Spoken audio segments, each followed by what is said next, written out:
In digital Marathi, जनतेच्या हक्काचं व्यासपीठ.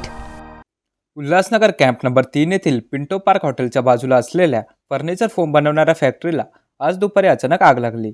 आग लागल्याचे कारण अद्याप समजू शकलेले नाही. आग लागल्याची माहिती मिळताच अग्निशमन दल घटनास्थळी दाखल झाले आहे.